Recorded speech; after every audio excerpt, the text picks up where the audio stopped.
Well, a wonderful good morning to you, Grenada, Carriacou, Martinique, the rest of the Eastern Caribbean, to you wherever you are. It's exactly 9 a.m. in the studios, and welcome to this another edition of To The Point for today, the 19th day. Yes, the 19th day of the month of January. Trust me, it is in quick motion. And indeed, wherever you are, to our viewers on GBN, Channel 7, Channel 11, or Channel 20 if you're in cable, or you're following us via radio, classic radio, 105.5 or 105.9. Indeed, it's a pleasure being here with you. Or certainly those of you that's just chiming in via the World Wide Web at www.gbn.gd or via our Facebook feed and our YouTube channel. JC here with you in the morning time, and indeed, welcome to the program. Reminding you that you can feel free to submit your questions, queries, on whichever platform, even as well as our WhatsApp portal, which is the same as the number in studio, 435-2041. My guests this morning, I say thank you and welcome to them. Corporals, 203, Philip James from the Licensing and Inspection Center, and Corporal 37, ND Nelson from the Licensing Department attached to Inland Revenue. Gentlemen, good morning and welcome to the program. Good morning to you, sir. Good morning and morning to your listeners. Corporal James, the 2023 has been a busy year. The last 2 weeks, 3 weeks as it is, has been a busy one for the RGPF, hasn't it? Certainly it has. Lot been happening, new licensing decall, inspection. How has that process been going thus far? Thus far, we have been having good responses from the general public. And in light of same, we just want to encourage the public to come have their vehicles inspected. As you're aware, the first 6 months of the year is designated for the inspection of motor vehicles, and as a result, we have 4 licensing periods. Mm-hmm. Currently, we are into the first period, which begins on the first working day of January to the 15th of February, and it basically covers vehicles registration and the single registrations, vehicles from 1 in the single registration 1 to 2,500, mm-hmm. and in the plural registration refer to vehicles as maybe SLs or PAB, PAC, PM, PA, vehicles from 1 to 250. So this is basically the start of the license period, and we are into the first period, which runs from January to the 15th of February. Added to that, you've added, you continued what in fact has been a digitization of the roles and functions of the RGPF. Certainly we have. In that you now have the capacity and the ability to actually pay your driver's license of motor vehicle license online using the government portal, pay.gov.gd. And even the license decall, that too, as you said, has created some excitement for the RGPF. Yes, we have, and Corporal Nelson will give a little more explanation on same. Yes, certainly the license decall is a totally different license sticker that we are presently issuing at this moment. It is computerized. So each time we come to the department, instead of we write on the license decall, we are actually imprinting same from our system. Is this just the RGPF having nothing else to do, or there are some more specific benefits in terms of what you do and how you do? Yes, there are a lot of things that is encrypted in the license decall as compared to the previous license decall. As I said, we normally write the registration number, but now it is printed. And what is embedded in the license sticker also is that we actually add some features that shows the description of the motor vehicle. There is a barcode also on that license sticker that you can actually scan, and all information would be stored would be seen on your device. Mm-hmm. There's also a particular number that is actually on that license decall that will not be on any other vehicle. That particular number is for this particular vehicle. And what's the advantage of that as it relates to the RGPF? Well, as it relates to the security features on that license decal, should not be placed on another motor vehicle. It has been seen previously that the license sticker was removed from previous vehicles and it is placed on unlicensed vehicles. So now when you have the numbers typed on that license decal, it would show on that it is not for that particular vehicle in which it is placed on. And I'm assuming all of this forms part of what is, gentlemen, a central database, a unit. If a vehicle is stopped for whatever routine check, no longer do you have to get into a dialogue and a quandary with as to who the vehicle is. The guys will tell you all kind of crazy story. Is it fair to say, James, that Nelson, that the days of that is all over? It is totally over. Everything is stored right on your device in your hands. And I guess if anything goes wrong, it means that it would have gone wrong, James, from the inception. Yeah. So yes. What we can say, so that's why we want to ensure that with the input of the data, that the integrity of the system is maintained, that we maintain our competence in verifying those information that have been stored on our devices. So we ensure that, in the event here it is that you were to stop someone and you were to have the information verified, that the credibility and the integrity of the information is in conformation with the actual vehicle. Is that information, gentlemen, that is kept solely to the purpose of the RGPF, or is it shared with your counterparts in the region as part of security enhancement? Local, regional, international security protocols. As to the extent regional and international, I may not be in a position to confirm, but it's worthwhile, being that those information could be shared, and the experiences that our local, what we have locally, can be shared, regionally and internationally. Because in more recent times, there's been a greater thrust towards collaboration, which augurs well for security personnel. Certainly. What you recognize, and it's been said on several occasions, that we're in a global village. Mm-hmm. So no longer you feel you live in isolation to the rest of the region or the rest of the world. So it's important for the sharing of information and collaboration in that regards, it makes it easier for interfacing. And I think, the mere suggestion, that these are another area that we can share, information and collaboration along those lines. Okay. So the first 6 months in the year, registration, licensing, you said so far it has been going great. There's a number sequence, different locations. What are some of those locations? Have you recognized? Because there's always been an appeal for persons, gentlemen, to come out, get it over and done with.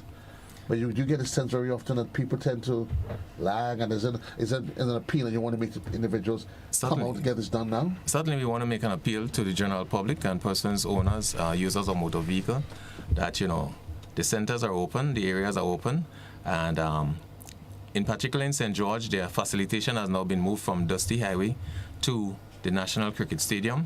The entrance is through Gate 6, at the northern end of the National Stadium, the Grand Lake end. And that center there is open from Monday to Friday from 8 until 4. In that we are not closed during lunch. The lunchtime has been staggered, and we encourage persons to come out and have the necessaries done. In St. John's at the Grove Police Station every Monday and Tuesday from 9 until 3. On Wednesdays, at Victoria Police Station every Wednesday. In Sates at the Sates Fire Station every Thursday and Friday, said time between 9 and 3. In St. Andrew, that will be at the Paul's Airstrip. We are there Mondays, Tuesdays, and Wednesdays of every week from 9 until 3. And in St. David's, every Thursday and Friday in St. David's from 9 until 3. So we want to encourage persons to go to those centers. Those centers are operational.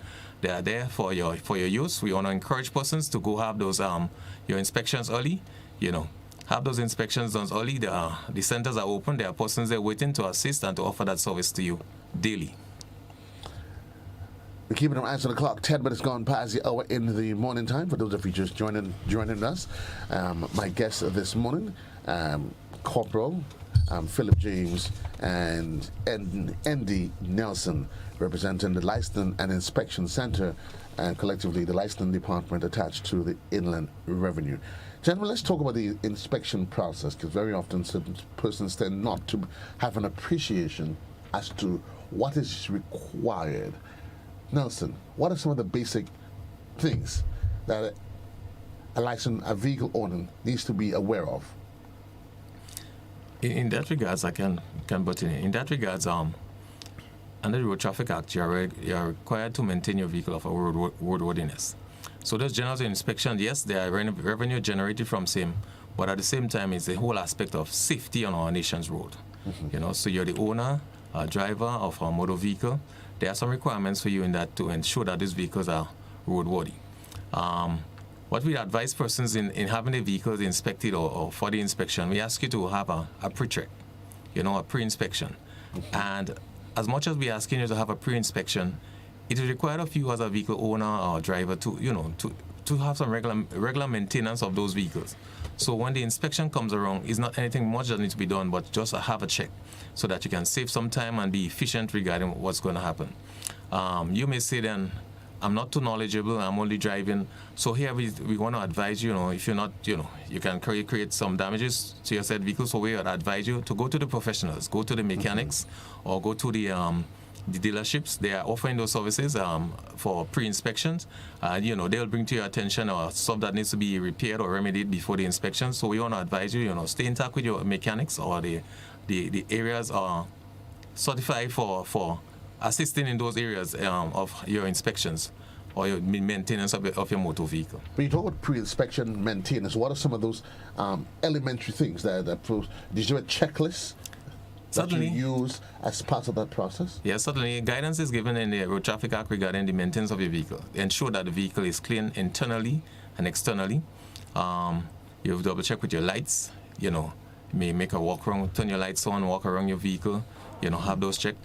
Because it's important that that you have good visibility at nights, for the use of your lights, and that you're able to offer good notification to road users of your intention, your indicators to your left, indicators to your right, those to your rear, the lights for your number plates. Ensure that these are visible, because you recognize that one of the distinguishing mark on any vehicle would be its registration plate. So there'll be several red vehicles, there'll be several red Toyotas, there'll be several white Toyotas, there'll be several, Nissan, So what is important is that you have, you can distinguish those marks, in particular that of your registration plates. So it's important, within your bonnets, that your battery is properly fastened. You double check your belts, that they are not cracked, or they are not, they start showing deterioration. Your generally maintenance of your tires, These are all the checks and that will be done in particular. So we want to advise you that, you do those pre-checks before getting to the inspection center. Right. So that here it is that we're not in a position that we waste time. Or what may also happen is that we are advising persons to come out early, in the sense that there may just be, it's a vehicle, so some things may just go wrong, maybe on your way to the inspection. Coming to have your inspections done early, it will give you sufficient time maybe to remedy something that has just gone wrong. So it's because, may have to order parts from abroad. Right. These are things we want to advise persons, come and have, so you don't want to be in any position of having inconvenience. We want to advise persons to come out and have your inspections done early, have your pre-checks done, go to your mechanics, have your mechanics check your vehicle, ensure that it's roadworthy and proper maintenance of your vehicle. It can save you some costs, Failure to satisfy those criteria, I'm assuming there are consequences to it. Certainly, basically, you would consider that you would have failed the inspection. But basically, what we are saying also is that some of the things that we're going to highlight and look at are actually violation of the Road Traffic Act, and they are ticketable offenses. So the general maintenance of your vehicle is in keeping with the regulation, with the Traffic Act, in that you maintain your vehicle in a particular way. These things that I've just mentioned are also would fall under traffic offenses. So, you can guard yourself against those offenses by the proper maintenance of your vehicle. But do you get a sense, Nelson, that most road users, they are aware of that?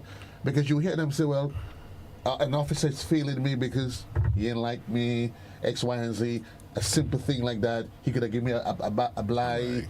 You hear that very often? Very often you hear these was being uttered by owners of motor vehicles that I think that the officer should have given me a blight. I don't think my tires are smooth. My tire have beads.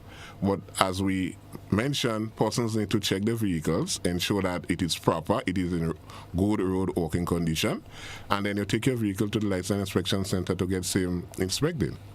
The criteria that's laid down. Do you get an appreciation that all mechanics, because you're saying take it to mechanics, but these days you find you have a lot of roadside mechanics, bush league mechanics, fellas that just follow to the framework overnight. They throw up something by the side of the road, and instead of going by, let's say, quality funk, you did make mention of a professional. It's important in that regards because you recognize owing to the make and construct of vehicles, you need to be there and you need to be in sync with what is happening at the moment. You know, you notice that we'll have a lot of hybrid vehicles. Now we have electricals, you know, there are vehicles, you know, that you need to be able to scan to rectify rectify those problems. And the regular man, you know, I'm not saying that he's not making a contribution, but you as a vehicle owner, I think in your best interest, you'll want to look for the best, you know, and the person who can actually satisfy what is required for those inspections. 16 minutes gone past the hour. We have a caller on the line. Good morning, caller. You're alive. Good morning. Yes, go ahead, please, sir. Officer, it's all right for vehicle inspection. Fine, no problem. But follow-up is necessary. You inspect a vehicle today. Next week, he has broken lights. Everything is going wrong, and nobody knows. How do you follow up with that? There should be a follow-up. After having inspect vehicles, a month after, police should be looking out to see what is going on. I've been traveling behind buses, cars, trucks, no light, no brake light. You don't know when to stop, and you don't know if they're stopping. Okay. And that is a big problem. Thank you, caller. I've traveled on buses where the windscreen is cracked. Nobody knows, but no follow-up. I would like to see follow-up. Thank you, sir. Gentlemen? Yeah. Thank you, sir. Yeah, appreciate the comments. And in that regards, the inspection doesn't fall generally on that of the inspecting officer. But every police officer, you know, if there's a commission of an offense, you know, a violation in that regards, it can be dealt with by any police officer, bringing it to the attention of that person and taking the necessary measures. So it means, Nelson, that an officer at any point in time in carrying out his duties can pull you over, say, sir, madam, the tires, your backlight, X, Y, and Z, and instruct you or advise you, not instruct, but advise you that to make the necessary corrections. Certainly. Once the police is on the street, be it mobile patrol, be it foot patrol, and they see that an offense has been committed, they can stop you and inform you of the offense that you actually committed. They can talk to you, they can issue a fixed penalty ticket and ask you to go and get this offense rectified. We go back to the telephone lines. Good morning, caller. You're alive. Yeah, good morning, Joseph, and morning to the team officers. I don't own a vehicle, and it's very unlikely I will own one or drive one based on my age. But I don't think I should be ignorant about certain things. I support the last caller in terms of, apart from the day of inspection, there should be some regular inspection because you see it on the road all the time. But I just want to find out from the officers. Tell me, what happens first? Do the people pay for the license first and come? And are they expected to come with proof of paying the insurance and so on? And finally, in terms of emissions control, are we moving towards ensuring that the emissions CO2 emissions are limited in Grenada soon? Thank you. Thank you, caller. In respect to the payment for license, yes, someone can pay the license online without being inspected. The avenue is there. They can pay at pay.gov.gd. Yes, payment can be accepted online, but payment would not be accepted at the cashiers at the Inland Revenue or the District Revenue Office without you being inspected. Payment could only be accepted online, and then you can go and get your vehicle inspected. with the other issue of emissions? Are we in? Yeah, this is something actually that we as a law enforcement is really looking into, and we're gonna let the public know also when we are dealing with same. But certainly you do at any given time. If you may encounter vehicles on the road and the state with the engine, and I guess that's why you do encourage the issue of engines. You may find those they're smoking too much. You would advise, you would encourage a vehicle owner that just should pay some particular attention to it. Yes, we would encourage that. Certainly, because you can also recognize even then regarding even the importation of used vehicles that the measures that has been seen instituted in that the vehicle should be at least 10 years. So here it is that within our state, measures are, it is small, but at the same time it's in the right direction to ensure that motor vehicles on our roads are basically of good conditions, in that the importation of motor vehicles are now should be at least 10 years to have those said used vehicles imported into our island. Indeed, it continues to be a work in progress. 21 minutes gone past the hour in the morning time. We go to the telephone lines. Good morning. Good morning. Yes, good morning, sir. Talking about some of them vehicles with the brakes light blinking like an indicator. I find this make a sense at all. Okay. Okay, sir. Thank you. Well, you are certain that if that vehicle were to show up at the inspection center with those lights, it's a violation. What you recognize, as indicated, you will notice that persons would come, have the vehicle properly set for the inspection, and after the inspection, they go put back on those features.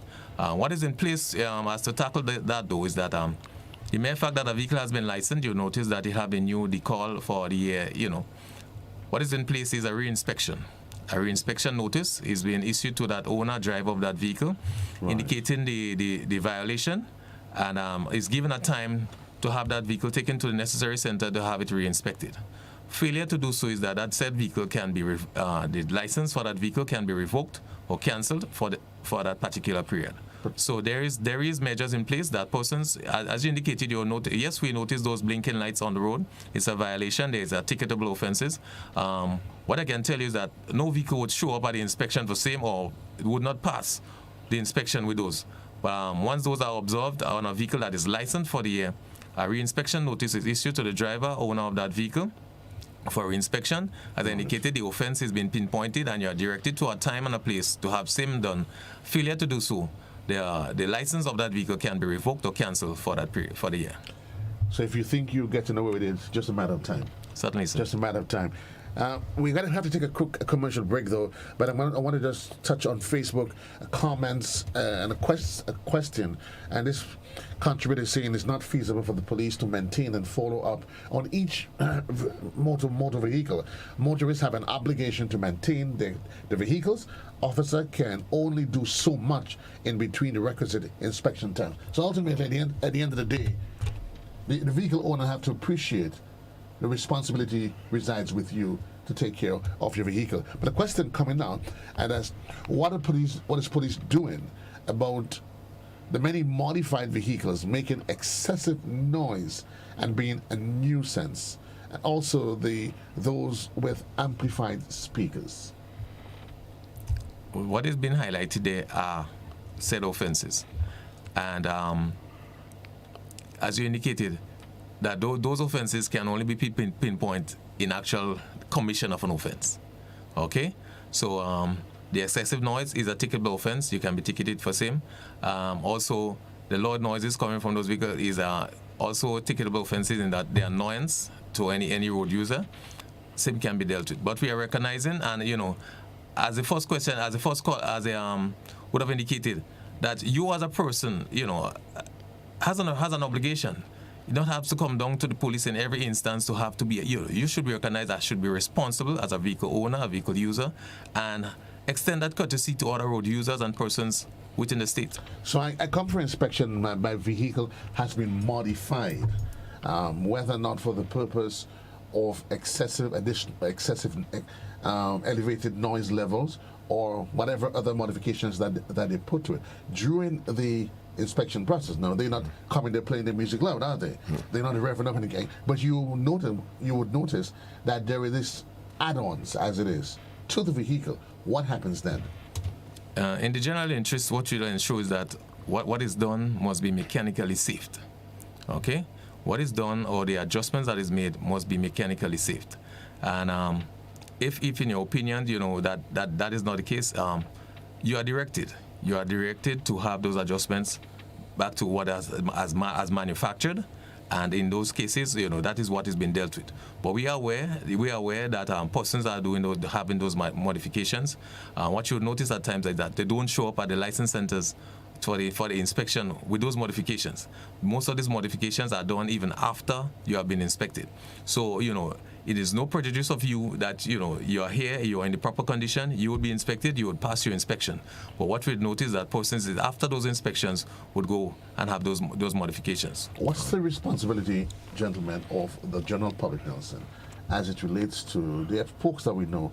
They just create a public nuisance with the loud music. And I know there was that act years ago that sought to address the excessive loud music in publicly driven vehicle, and even I'm not sure if it went to private vehicles.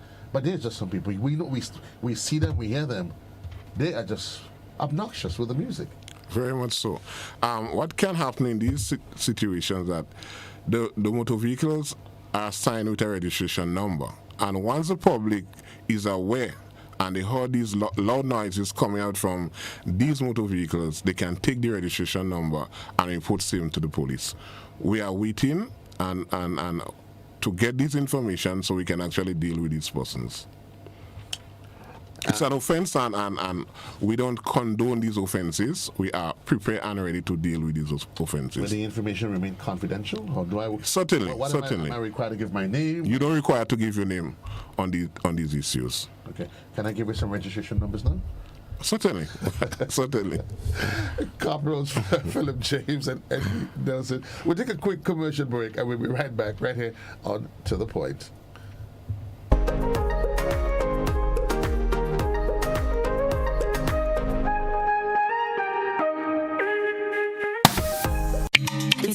Rep your colors. Hot 98 presents the 473 Colors Boat Ride. Going on Saturday, February 4. Get your tickets now at GoToFeb.com for only $65. Food included. Boarding time 7 p.m. The boat sails at 7:30. Music on board by the Hot 98 DJs plus other guest DJs. Baby, calm down, calm down. Rep your colors on the boat, cause this one here is gonna be epic. Lock the date, Saturday, February 4th. Hot 98 473 Colors Boat Ride. Don't you miss this.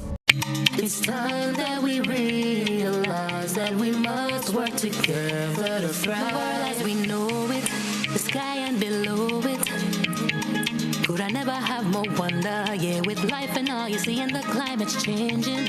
But hope is remaining. And we can't ignore the future. It depends on you and me. One chance, all that we got. One voice, together we stand. Take care of the world where we live. Permite a todos vivir. Tomamos la oportunidad para guardar la humanidad. And I must leave no one behind because we are one climate, one Caribbean. One climate, one Caribbean.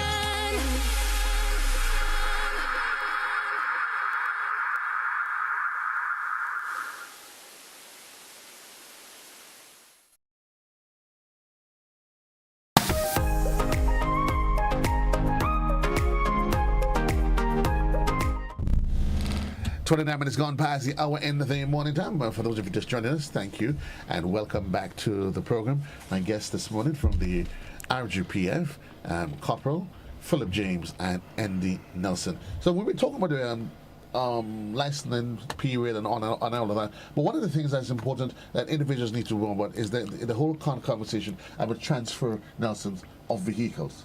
Sure.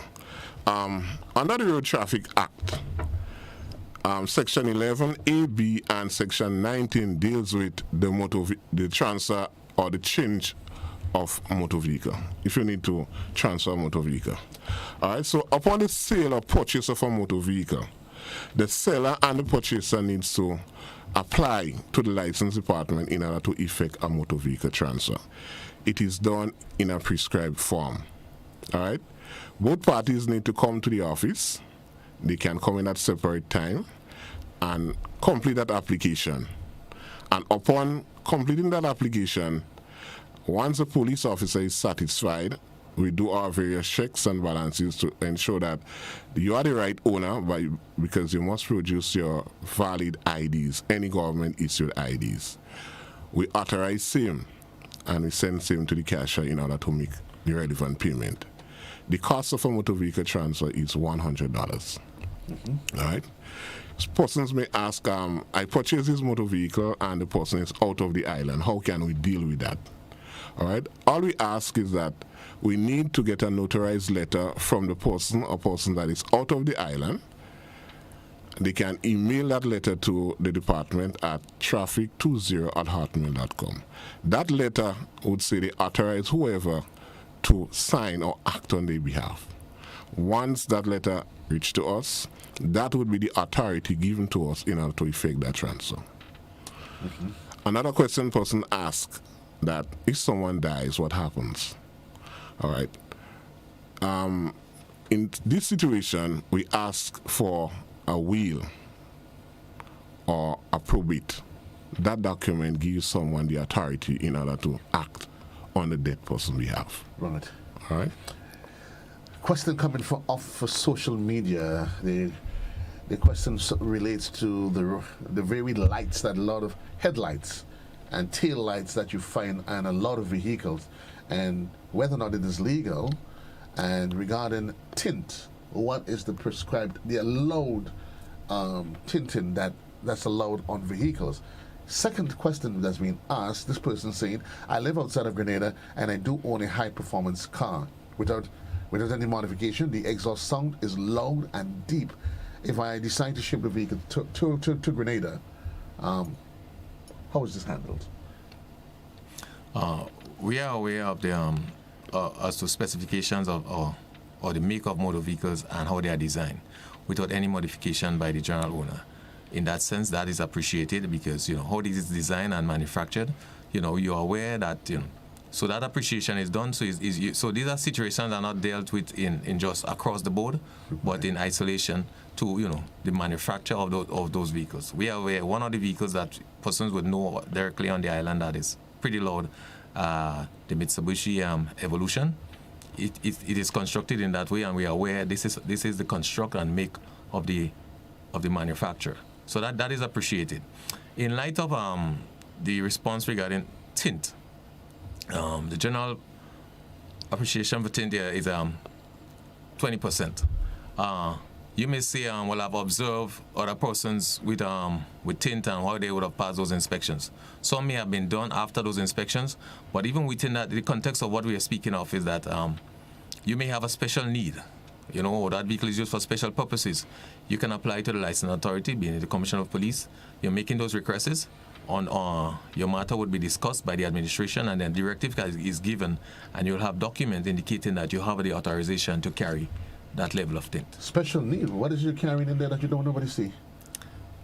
Well, you are fully aware that there are persons, in particular what I know of the persons who do security, transfer of those funds, you want to be in a position to, right. So in those cases, but there have been cases, where it has been granted, but you need to make the necessary application where it's documented and you have that authority to carry same. So it's not a matter that you will say, well, that is his friend.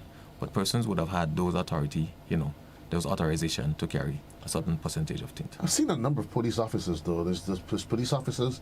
Do they satisfy that specific criteria based on the nature of the work? Because I often ask, well, you're telling me that my tint is too dark, and I literally have to go inside the vehicle. You can't see inside or outside from either way.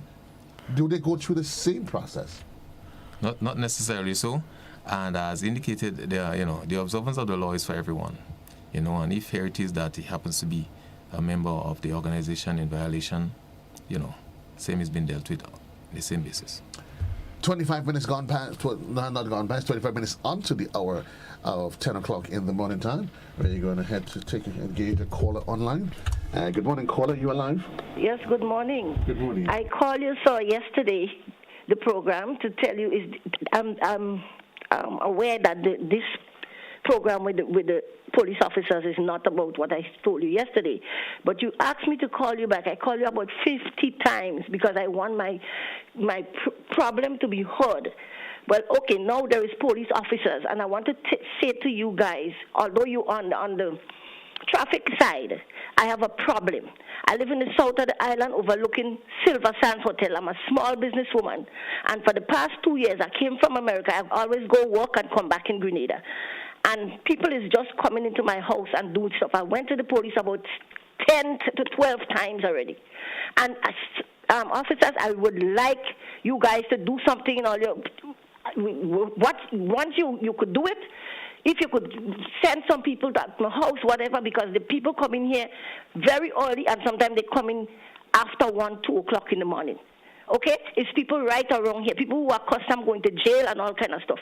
And I just cannot live like this. But again, okay, Paula, I understand your concern. When we had a conversation, and I specifically said you called me immediately after the program. I did call you. Okay, ma'am, let's calm down. I did also ask you if you mind giving me your details. You seem desperate. And all I'm asking you, can you just provide the officers the details now? If you need immediate help. Okay, my name is Diane Simeon, Simeon. And I told you where I live already in Jean Anglais, overlooking Silver Sands Hotel. Contact number, please. My number is 444-1812 or 456-4831. Thank you. That's the same request I made of you yesterday. Thank you very much. And officers, I would like you guys to do something because the police come in here. I call myself and he come in. He sent somebody. They're saying they didn't see anything. I bought metal doors, and these guys breaking the wood around it and coming into my house and take my stuff. I cannot continue like this. Okay, metal doors is $600 and something for the doors that I bought. And then I have to pay people $200, $300 to put it up. And I just can't. I have tenants here, they don't see anything because they're inside doing whatever they're doing or whatever. And they're just coming in my personal space and just taking all my stuff. Okay, so the officers have taken the number, and certainly I would follow up with them personally so that we can see if we can bring some closure to the matter. 435-2041, that is the number that is on the inside, and you can feel free also to submit your questions, queries via the social media platform. We go back to the telephone lines. Good morning, caller. Just a minute, let me turn the... Yes, a pleasant good morning. I want to find out from the officers on this program whether or not, and of course the police cannot be everywhere at the same time, are other means used to detect lawbreakers who break traffic laws so that you can get the number and charge these people. I am asking this question because certain areas, certain drivers go beyond the speed limit, and they do also loud music, some of the buses and that kind of business. And this is disgusting. Okay. So I want to know it because some time ago I suggested that you have cameras at strategic places. It's going to cost a lot of money, but government and the police would gain in the end. And to me, I'm getting the impression that people like me and others who are concerned about the way things are going, we are ignored. We just hear, and it was just an ex-wife talking, and as a result of that, I don't know if we had to have some foreigner suggest to you, do this, do that, do the other. Thank you. Allow me to get the officers to respond to your concerns. Gentlemen? Yes, sir, as you indicated, and you're fully aware that the police can't be everywhere. And you recognize that what has been done elsewhere, and, is basically the use of cameras. And I want to believe that that's a step in the right direction, to have SIM instituted. But have SIM instituted will be according to law, and the necessary legislation must be in place, to have the necessaries done in that regards. But as indicated, it's a step in the right direction. You recognize that is what is being done elsewhere, and and you have provided its advantages and benefits. I think would be the appropriate thing to do in that regards. And I think, in all fairness, while we may not necessarily agree with the pace and the speed at which things are happening, we must be honest and fair to ourselves in saying over the years we've seen a trust by the RGPF. This conversation bears witness to it. The modernization and digitization of the police force. We have the use of cameras that's been used for the question of larceny and all of those different stuff. But it's interesting though. I think what needs to be, and when you look at persons asking for ways and means to assist the general public, not necessarily issues of theft, the police, the officers, you may install, let's say, mirrors to address road safety, and people just wantonly destroy them. Definitely. So suddenly when we speak of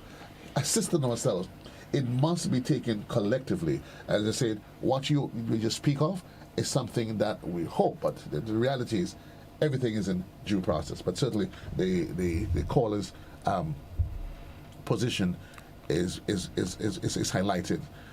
This question here, can the police answer the questions regarding colored lights used for headlights? I think we did talk about that, and to a point. It says distracting other drivers, and also it misleads the public into believing that it's a police or an ambulance or some other emergency vehicles. Those colored lights and your headlamps are actually they are a violation. The colored lamps are actually they are a violation. The additional lights are violations, and they are once spotted they are dealt with. At the same time, what we want to encourage you, you would have had those infringements. Don't be afraid. You can be anonymous. Call in, inform, and same can be dealt with. But as indicated, the colored headlamps are violations. The additional lights are violations. As we said previously, these lights are being placed on these motor vehicle after they went to the inspection center, because these persons do not come to the inspection center with these colored lights. After they pass inspection, they pay their license, they're on the road, that's when they go and put on their colored light, and it is an offense. So as soon as persons actually see these vehicles on the road, we are waiting to get your information. Just give us a number and then we're going to deal with it. 435-2041, that's the number on the inside. Let's just shift our focus a bit with another area as this relates to the use of demo plates and other license-related matters. Let's focus, Nelson. Demo plates. Okay. Demo plate is basically a license or permission that is being issued by the license authority for persons who actually import new or used motor vehicles. You would see these registration numbers on the road, which shows a D and some numbers. Okay? The application is also on a prescribed form. You can come to the department and apply it for same if you intend to import motor vehicles, be it new or used. The description of these plates, you would see it on the road. It's a white background with red letters or figures. Firstly, you need to register with the Inland Revenue Department for tax purposes if you wish to apply for this demonstration license. The cost of this license annually is $10,000. So it is issued. If you apply it in the month of January, it will expire on the 31st of December of every year. Okay? There are some laws governing persons who hold a dealer's license. As I said, the cost is $10,000 annually. There are times that you can use these plates on the road. You should not use that plate from 6 p.m. until 8 a.m. the next morning. You should not use that plate on Sundays or on bank holidays. You should not use that plate on the road for hire or reward. The only time you can use that plate is for demonstrating your motor vehicle or someone interested in purchasing this vehicle, they can use it for testing purposes. All right, so once you violate these laws, your demonstration license can be cancelled. On the issue of the demo, with license plates as we on it, what's the standardization? Sometimes you see crazy things. A guy takes a cardboard, drawn, put some white paint in it. No, there are specifications in regards to these plates. All right, you can go purchase these plates at Glenn's Garage or any one of the signs factories that is here to that sell these plates. Are those dealers authorized, or you give them a standard? They have a standard. It is a standard way that you make the letters and figures. Is it a standard to the costs? No, we do not know the cost of these plates. And I boy, maybe. Moving on. I don't want to go there. Somebody might just figure JC just out to get them. Let's go back to the telephone line. Good morning, caller. You alive? Hi. Good morning to you, Joe, and good morning to your two guests and to your listeners. I missed most of the program, so I'm not sure if that was raised before, but I have a bee in my bonnet that I've had for years, and it has to do with the examination, the written examination for prospective drivers. When are we going to see this whole thing being digitized? Instead of a set of people going down in different venues around the country, writing exams, and it takes sometimes, I know in the case of one of my daughters, weeks, more than a month to get a result. And police officers are not teachers, they're not experts in testing. While I know the Ministry of Education has a testing and evaluation unit, they do almost 2,000 common entrance exams in one day, and by the next morning the results are out. When are we going to digitize this thing, or let that unit, which is idle for most of the year, just run the thing, and the people get the results right away? You know. Okay, thank you, sir. You can use a center where make sure that people cannot cheat and other things like that. But this manual thing of getting results for a simple, basically, what do you call it, a multiple choice test, to me it's a waste of the police time. Okay, thank you, sir. Thank you. You're most welcome. I guess the most you're going to just nod. We appreciate your comments, and a good comment. A good comment, and it's actually, these are that, thanks for coming on board, and it's in the right direction, in for the efficiency of time and getting those results. I understand. Your comments is noted, sir. Let's go back, and I know we did clear the air on that, but for the purpose, I'm not sure the person on social media, and it would be good that has highlighted it. He's asking, can the police clear the air? We talked about tints, and you did talk about the degree of tinting that is permitted, but for him, he seems a bit concerned as to exactly who qualifies and exactly what is the process that's entailed. And I know we did make specific reference to when we spoke about persons making a request for additional tint. Can we just share on that again? In regards to same, when I indicated that that authorization can be given, it will be dealt with like case by case. So it's not a general whips and fancy that you can, but it's dealt by case and case, and the genuinity of your concern and the requirements of same would be dealt with. So it's dealt with case by case and not just a general open thing that here it is that I'm desiring to have additional tint. Once your request is within the confines of the law and would have made that specification as to your request, it can be dealt with. So it's dealt with case by case and not generally here it is that I just want additional tint and here am I applying. And you did make reference to security companies' personnel based on the nature of what you're doing, and certainly that permission, that whatever license is given for the additional tint, and I'm assuming that can be revoked. Yes, it can. It can be revoked. Can be revoked. Right. So, because the caller was kind of getting worried that maybe it's a person getting involved in clandestine activities. I mean, certainly, the police would have a registration of those persons that are allowed, and so that we can appreciate that they are monitored and it is reviewed. Just seeing, we keep an eye on the clock. 10 minutes onto the hour. The time flies while we're here in the morning time. I think I'm just seeing a comment coming in via social media. This person asking, could a private vehicle operate as a hired vehicle, and what's the difference between private vehicle and hired?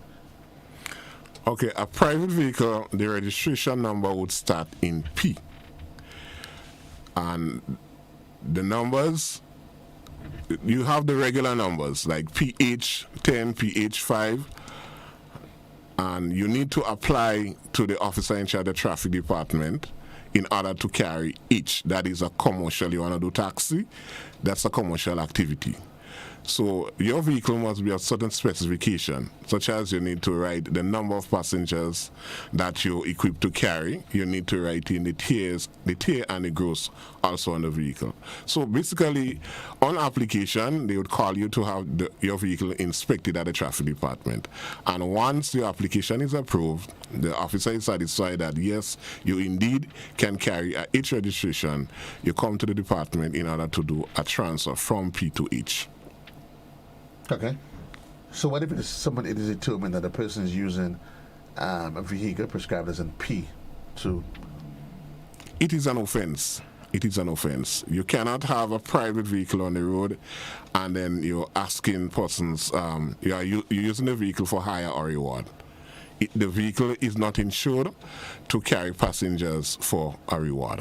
So what we also say is that the persons who are going to then engage and, you engage themselves by even going onto those vehicles, you're doing it at your own risk. Definitely. Heritage is that we are letting you know that a vehicle that is registered P is not suited or is not insured for the carriage of persons for reward.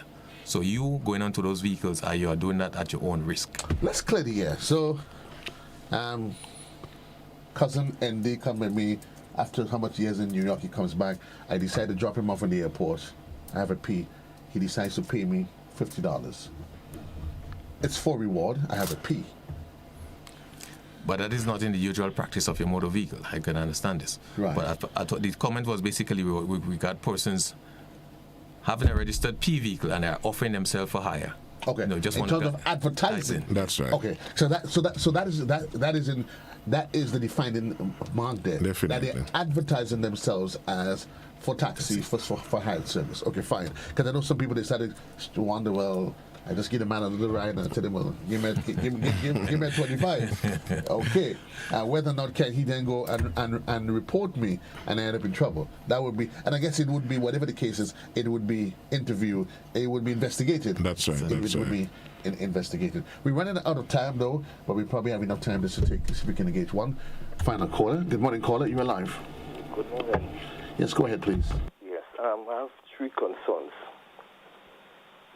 One, I live in the south of the island, and sometimes I wonder if the police exist, especially in the wee hours of the morning, because oftentimes you'll hear vehicles speeding on the Morris Bishop Highway, and apparently the exhaust, the backfiring, scare anyone because you believe it's gunshot, and they seem to be going on, and you wonder where is the police, So that's one of the concerns. This backfiring by these vehicles at night. The second is the bright light. It makes one's driving at night very difficult. Very, very difficult to drive at night because guys with these bright lights, they're not dimming, and apparently they're using brighter lights that the vehicle originally came with. The other one is, well, they dealt with it a couple of times with a loud noise. Okay. But I can give you an example. I lived through one with a bus been coming and turning my yard every night, and the music was so loud that I rallied with it for a while. I called the police when I got fed up.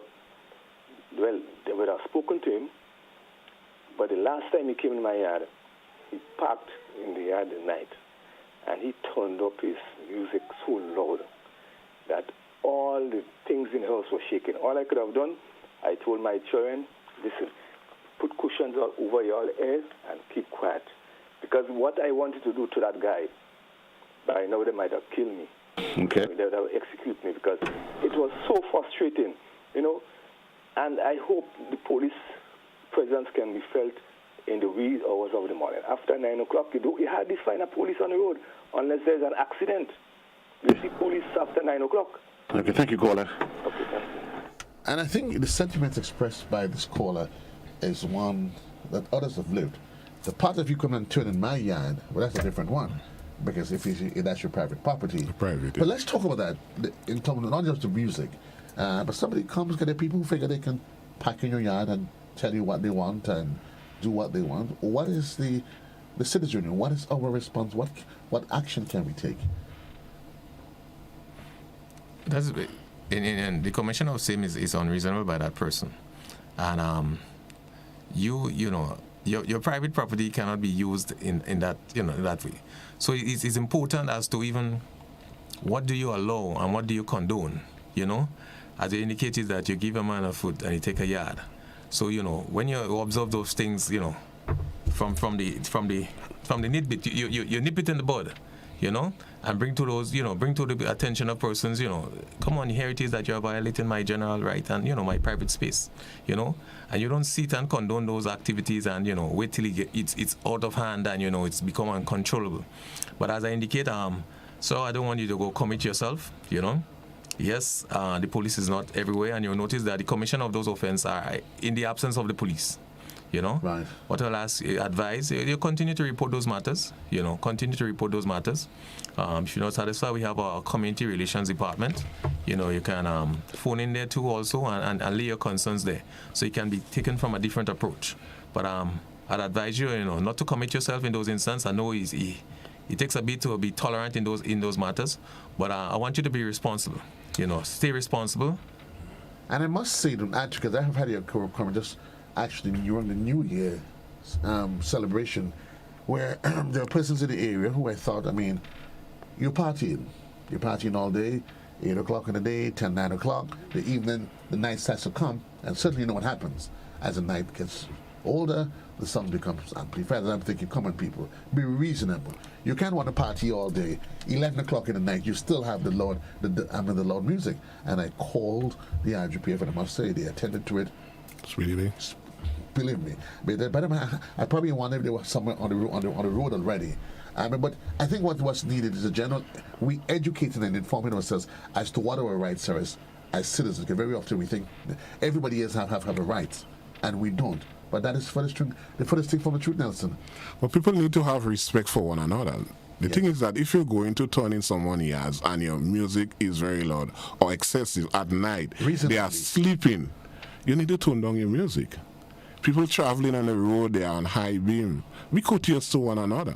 You can dim your lights, and when you pass, you could put on bright again, and you move on until you meet the other vehicle, you dim. You just need to have respect for one another, and everyone has a right on the road. Everyone has a right to leave. Everyone have a right to live. The final word from Corporal Nelson. Corporal James, final word from you. Just back on the inspection, we just want to encourage persons to take advantages of the centers, and attend to your inspections pretty early. Have the facilitation. Here it is that you can now pay online and avoid lining up to tender cash. You can use the government portal and you make those payments. So I just want to advise persons, to even do your pre-checks on showing up to the inspection. It will be time saving, and let's show some efficiency as we conduct ourselves in those regards. One query before we come almost to the time though. St. David, there seems to be the concern that folks in St. David's are waiting for a last lap. Yes, we just want to advise the persons over on St. David's. You can have your inspections done there every Thursday and Friday of each week between 9 and 3 p.m. Every Thursday and Friday between 9 and 3 p.m. we are at the St. David's Police Station, open and ready to serve you for your motor vehicle inspections. Thank you, gentlemen. I really appreciate the time. Corporal Philip James and Corporal N.D. Nelson. We want to say thanks to all our listeners and our viewers, all persons making contributions via the different platforms, be it Facebook, YouTube, and WhatsApp. Indeed, it's a pleasure really being here with you on any given day, but today being Thursday. Tomorrow again we have another episode on To The Point. Joining me would be the PM and Communications Officer from the Child Protection Authority. She would join me as we look at issues related to children, the protection of children, and you being able to understand what does the law speak to regarding that. Until then, JC loves you. Have yourself a great one.